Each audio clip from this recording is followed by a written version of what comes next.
Hi everyone, આજનો આપણો વિષય છે ગણિત ધોરણ 5 પ્રકરણ 6 તું મારો ગુણક હું તારો અવયવ. આગળના વિડીયોમાં તમે બિલાડી અને ઉંદર વિશે શીખ્યા, ત્યારબાદ ખાનાઓ વિશે શીખ્યા કે મોન્ટો કોની રાહ જોઈ રહી છે. બિલાડીની વાત હતી, ટપકા કરવાના હતા અને એમાંથી અક્ષર બનતું હતું. આજે આપણે જોઈશું મ્યાઉ રમત. બરાબર, તો બધા પાસે પાઠ્યપુસ્તક છે, હું વાંચું છું, એમાં ધ્યાન આપજો. આ રમત રમવા માટે બધા એક વર્તુળમાં ઊભા રહી જશે. તમે આવી રમતો પહેલાંના સમયમાં રમતા હતા, હવે તો શું થયું કે મોબાઈલનો જમાનો છે, તો બધા ગેમ રમવા લાગ્યા મોબાઈલ પર.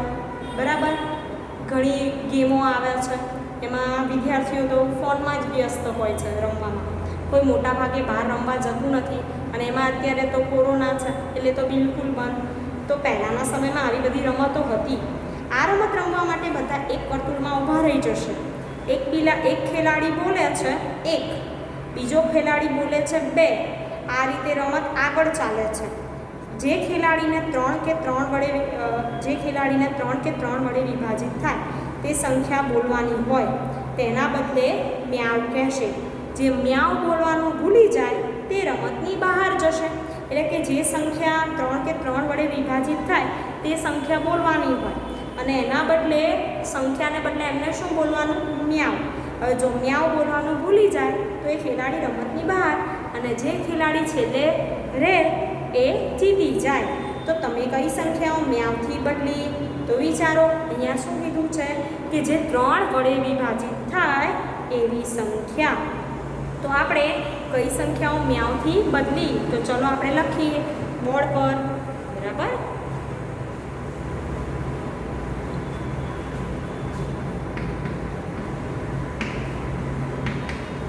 તમે કઈ સંખ્યા મ્યાઉથી બદલી? હવે 3 નું કીધું હતું કે 3 થી વિભાજિત થાય એવી સંખ્યા. તો 3 નો ઘડિયો આવડે છે બધાને? તો 3 × 3, 3 × 6, 3 તરી 9, 3 ચોક 12, 3 પંચા 15, 3 6 18, 3 સિક્કા 21, 3 8 24, 3 9 27. આ બધી સંખ્યાઓ કેવી છે? 3 × 30 કે જે 3 વડે વિભાજિત થાય એના આગળ ચાલતી જ રહે. એટલે કે 3 વડે વિભાજિત એટલે શું? તો 3 વડે આપણે ભાગી શકીએ. હવે ભાગાકાર તો આવડે છે ને બધાને? ના આવડે તો શીખી લેજો. 5મા ધોરણમાં છો, ભાગાકાર તો ત્રીજા ધોરણમાં પણ આવે, 4થા ધોરણમાં આવે. એટલે તમને ખબર પડતી હશે કે આ શું છે કે 3 વડે ભાગી શકાય એવી સંખ્યા છે. હવે એવું કીધું છે નીચે તમે જુઓ કે આ સંખ્યાઓને 3ના ગુણક કહે છે. આ સંખ્યાને શું કહેવાય વિદ્યાર્થી મિત્રો? 3ના ગુણક.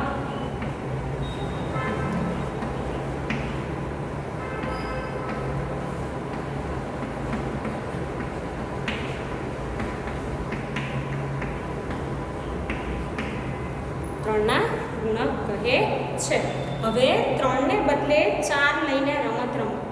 તો શું કરવાનું છે કે અત્યાર સુધી આપણે 3 લેતા હતા, હવે રમતમાં કઈ સંખ્યા લેવાની? 4 સંખ્યા, જે 4 વડે વિભાજિત હોય એવી બોલવાની છે. તો અહીંયા આપણે લખીશું કે તમે કઈ સંખ્યાઓને મ્યાઉથી બદલી? 4 માટેની વાત છે, આ 3 માટેની વાત હતી. હવે 4 માટે તેમાં પ્રશ્ન, તમે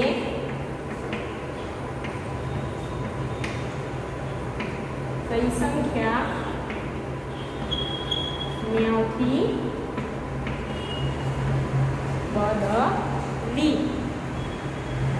તો એના માટે પણ તમને 4નું ઘડિયો આવડવો જોઈએ. જો ઘડિયો ના આવડે તો 4માં 4 ઉમેરતા જાઓ એટલે એનો શું કહેવાય? ગુણક કહેવાય. 4માં 4 ઉમેરો, 4માં 4 ઉમેરો તો કેટલા? 8. અને એમ ના આવડે તો ઘડિયો 4 × 8, 4 તરી 12, 4 16, 4 પંચા 20, 4 6 24, 4 સિક્કા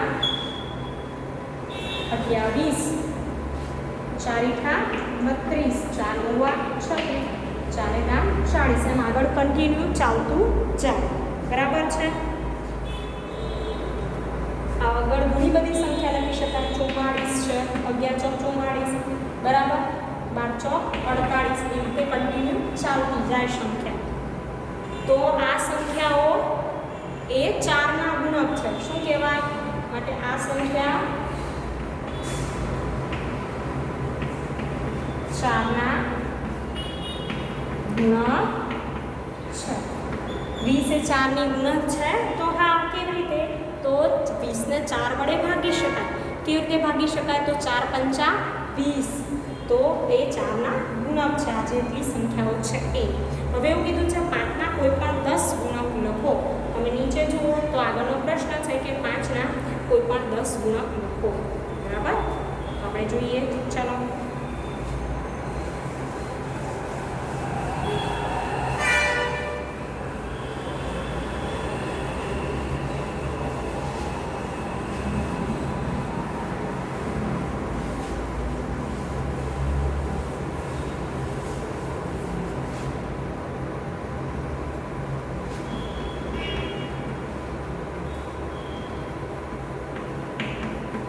પાંચના કોઈ પણ 10 ગુણક લખો. તો એના માટે તમને શું કરવું પડે? 5નો ઘડિયો આવડવો પડે. 5નો ઘડિયો ના આવડે તો 5માં 5 ઉમેરતા જવાનું, એટલે કે 5માં 5 સરવાળો કરતા જવાનું, એટલે તમને ગુણક મળતા જાય. તો આપણે શરૂઆત કરીશું. 5 એકા 5, પછી 10, 15, 20, પછી 25, ત્યારબાદ 30. તો આવી રીતે 5, 10, 15, 20, 25, 30, 35, 40, 45 છે, 50, 55, 60. આવી રીતે તમે લખી શકો છો. એ શું છે? તો બધા 5ના ગુણક છે. આ સંખ્યાઓ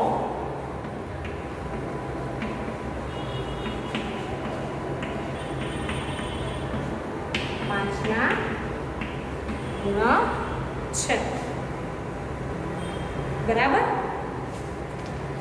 હવે આગળ જોઈશું. તો આ ગુણકની વાત થઈ. ગુણક એટલે શું? તો જે સંખ્યાને આપણે આજે ગુણક, જે સંખ્યા એક આપેલી છે 5, આ બધી સંખ્યા છે એ 5 વડે શું થાય? ભાગી શકાય છે. તે બધી સંખ્યા શું કહેવાશે? 5ની ગુણક કહેવાશે. તો આપણે આગળ જોઈશું પાસાની રમત.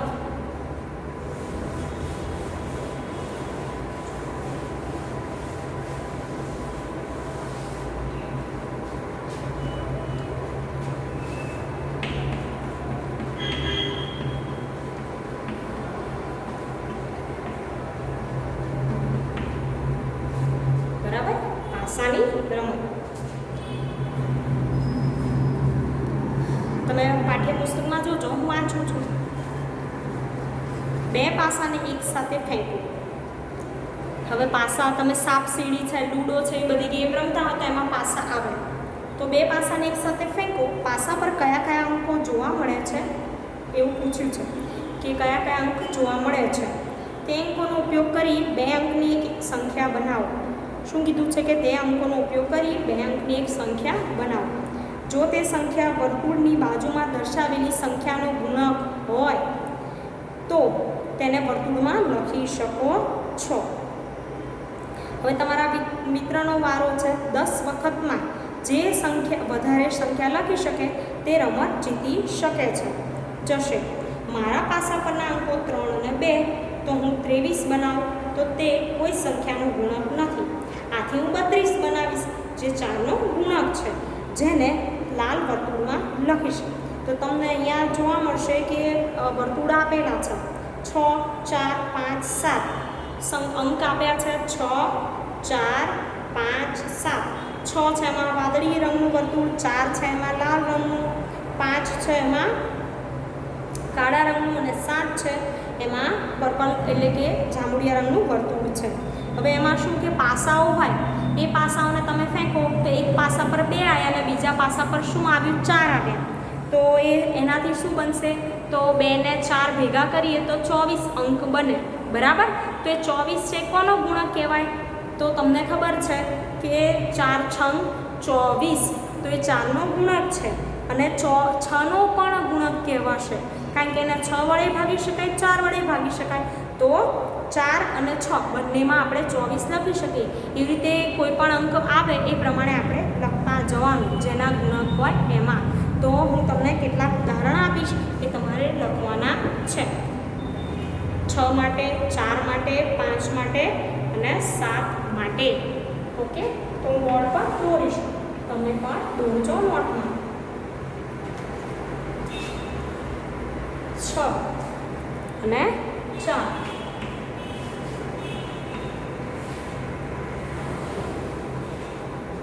બરાબર.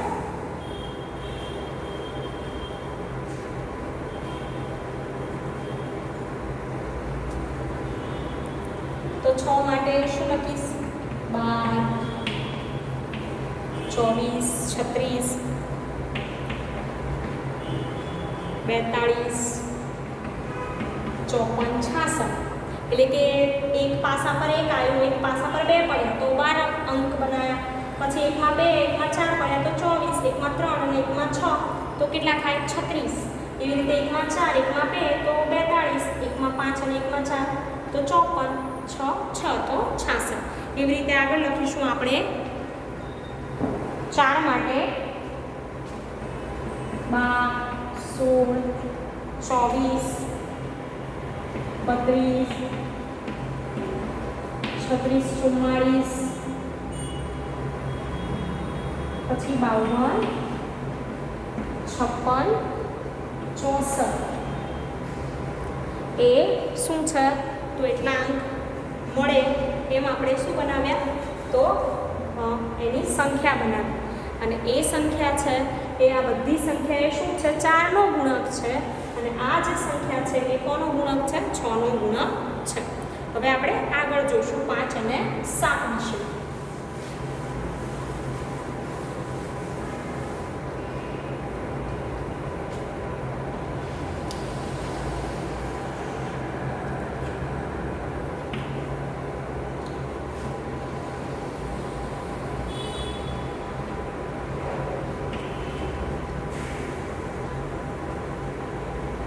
તો 5 માટે જુઓ, તો 5 માટે કયા કયા આવશે સંખ્યાઓ કે જે 5ની ગુણક હોય? તો તમને ખબર છે 15 હોય, 25, 35, બરાબર. 1 5 પડે, 2 5 હોય, 3 5 હોય, 45 હોય, 55 હોય, 65 હોય. તો એ બધા કેવા છે? કે 5ની આ સંખ્યાઓ છે તે 5ની ગુણક છે. હવે 7ની વાત કરીએ. 14, 21, 35. એ સિવાય 14, 21, 35 છે, 42, 56, 63. આ શું છે? તો એ સંખ્યાઓ જે છે એ 7ની ગુણક છે એવું કહી શકાય.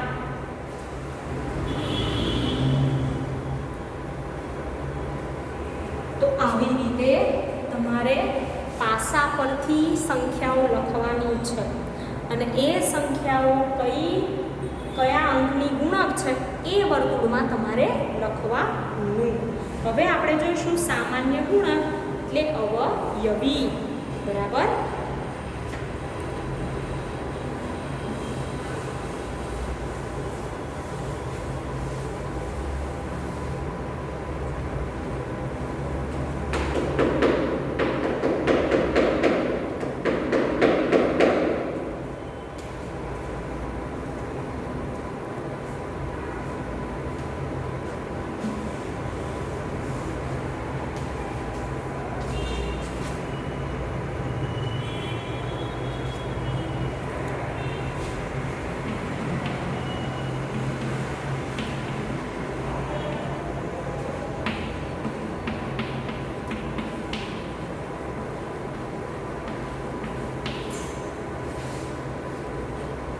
સામાન્ય ગુણક અવયવી. તો તમે પાઠ્યપુસ્તકમાં જોજો હું વાંચું છું. કોઈ એક સંખ્યા ધારો, જો તે 3નો ગુણક હોય તો તેને લાલ રંગના વર્તુળમાં લખો. જો તે 5નો ગુણક હોય તો તેને વાદળી રંગના વર્તુળમાં લખવાનું છે. બરાબર. તો પહેલાં 3 અને 5 એ એના જે ગુણક હોય એ સંખ્યા લખવાની. આપણે દોરીશું વર્તુળ બે મસ્ત મોટા એવા. બધા પરિકરનો ઉપયોગ કરજો. મારી જેમ હાથ વડે દોરવાનો પ્રયત્ન ના કરતા. તમારે બધા પાસે પરિકર છે કંપાસમાં, તો એ પરિકરનો ઉપયોગ કરજો. હવે 3નો ગુણક હોય એવી સંખ્યા અને 5ની ગુણક હોય એવી સંખ્યા આપણે લખવાની છે. તો આપણે લખીશું 3, 6, 9, 12, 15, 18, 21, 24, 27, 30. બરાબર. 33. આ બધી સંખ્યા કેવી છે? 3ની ગુણક છે. એવી જ રીતે આપણે શું કરીશું? 5 માટે લખીશું. કોઈ પણ સંખ્યા લખી શકાય. 5ની તો તમને ખબર છે કે કઈ આવે. તો 5, 10, 15, 20, 25, 35, 45, 50, 55, 60 એવી ઘણી બધી સંખ્યા લખી શકીએ કે જે શું છે? 5ની ગુણક છે. હવે આ સંખ્યાઓ 3ની ગુણક છે. આ સંખ્યાઓ એ 5ની ગુણક છે. આ કેવા રંગના વર્તુળમાં છે? 3. તો લાલ રંગનું વર્તુળ.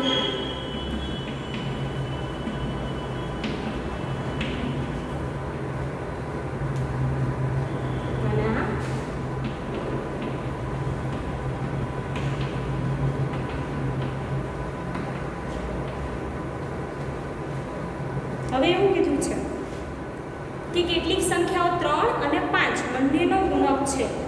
તેથી આપણે 3 અને 5 બંનેનો સામાન્ય ગુણક કહીશું.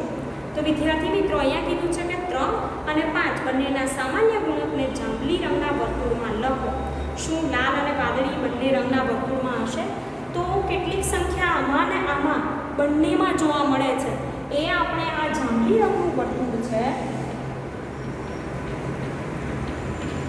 એમાં આપણે લખવાની છે. તો કઈ સંખ્યાઓ એવી છે કે જે બંનેમાં આવે છે? તો તમે અહીંયા જુઓ. પહેલાં તો 3, 6 એમાંથી જોશો તો નહીં. 15 છે એ 15 બંનેમાં આવે છે. તો અહીંયા લખીશું 15. ત્યારબાદ તમે જુઓ 21, 24, 27 એ કંઈ નથી. અને 30 જુઓ. બરાબર. તો 30 એ 3નો પણ ગુણક છે. 30 એ સંખ્યા 3ની પણ ગુણક છે અને 5ની પણ. તો અહીંયા લખીશું 30. ત્યારબાદ આગળ આપણે જોઈએ તો અહીંયા 45. અહીંયા આગળ આપણે લખતા જવાનું છે. 33 પછી 36, 39, 42, 45. એટલે અહીંયા તમને 45 આવશે. તો એ 45 પણ શું છે? બંનેમાં આવશે. તમારે યાદ રાખવાનું છે. એટલે 45. તો આ સામાન્ય ગુણકમાંથી સૌથી નાનો ગુણક કયો છે? એવો પ્રશ્ન પૂછ્યો છે. તો પહેલાં તમે દોરી દો, પછી આપણે લખીએ કે બંને રંગના વર્તુળમાં હશે. એ પરથી જે જવાબ લખવાના છે લખીએ. તમારે નોટબુકમાં દોરવાનું અને લખવાનું છે.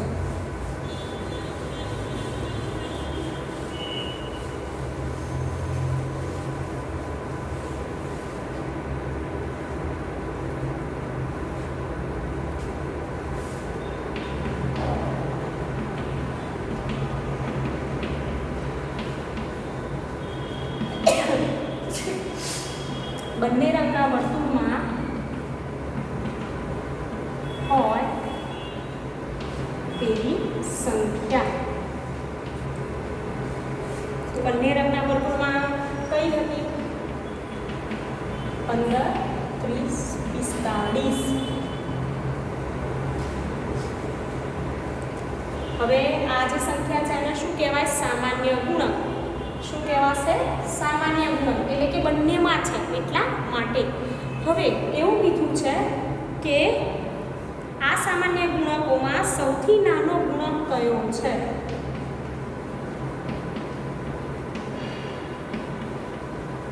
આ સામાન્ય ગુણકોમાં સૌથી નાનો ગુણક કયો છે એવું કીધું છે. તો સૌથી નાનો ગુણક કયો છે સામાન્ય ગુણકમાં? તો તમને ખબર છે 15. શું આવશે? 15 એ સૌથી નાનો ગુણક છે. હવે એવું કીધું છે કે 2 અને 7 લઈ રમતનું પુનરાવર્તન કરો અને 2 અને 7ના ગુણકો લખો. તો આપણે અત્યાર સુધી 3 અને 5 ના ગુણક જોયા. હવે 2 અને 7ના ગુણક જોઈશું. તો આ લખજો. એવી રીતે તમે કોઈ પણ સંખ્યા હોય 4 છે, 8 છે, 6 છે, 10 છે, એના સંખ્યાના ગુણક લઈ શકો અને લખી શકો છો. 2 અને 7. બરાબર?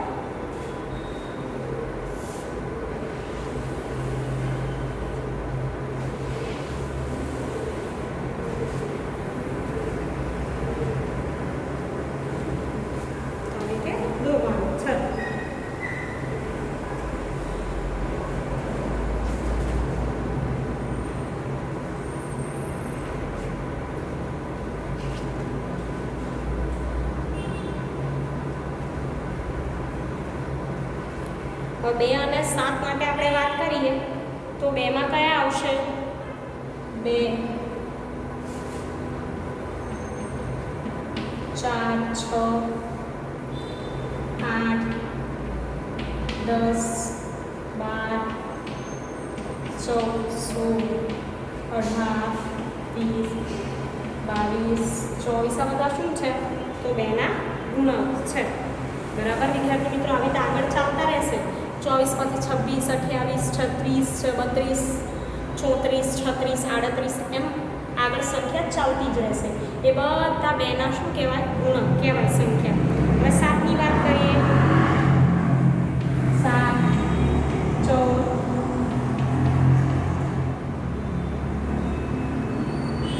35. બરાબર? 49, 56, 63 વગેરે આગળ શું થાય? ચાલતું રહે. તો હવે અહીંયા 24 પછી 26, 28, 30 એમ ઘણા બધા લખી શકાય. અહીંયા 63 પછી 70 એમ આગળ ચાલતી રહે. તો બંનેમાં સરખા હોય એવા કયા છે? તો પહેલાં તમે જોશો કે બંનેમાં 14 છે. ત્યારબાદ કેટલા છે? 28. પછી કઈ સંખ્યા આવશે? તો વિદ્યાર્થી મિત્રો અહીંયા પણ 42 અને અહીંયા પણ 42 હોય છે. બરાબર? હજુ આગળ ચાલુ રાખીએ તો અહીંયા પણ શું હોય? 42. તો 14, 28, 42 એ બીજા પણ આવી શકે કે એ શું છે? 2 અને 7ના સામાન્ય ગુણક છે. તો આપણે લખીએ 2 અને 7ના. આ લૂછીને લખીશ. તમે દોરજો નોટમાં.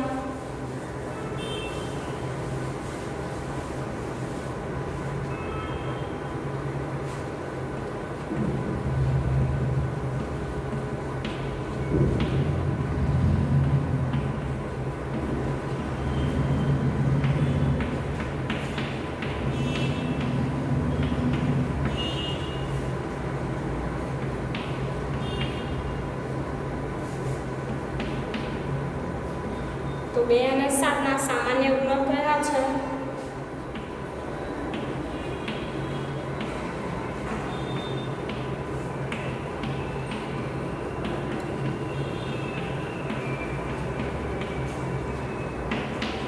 ચૌદ, 28, 42 છે.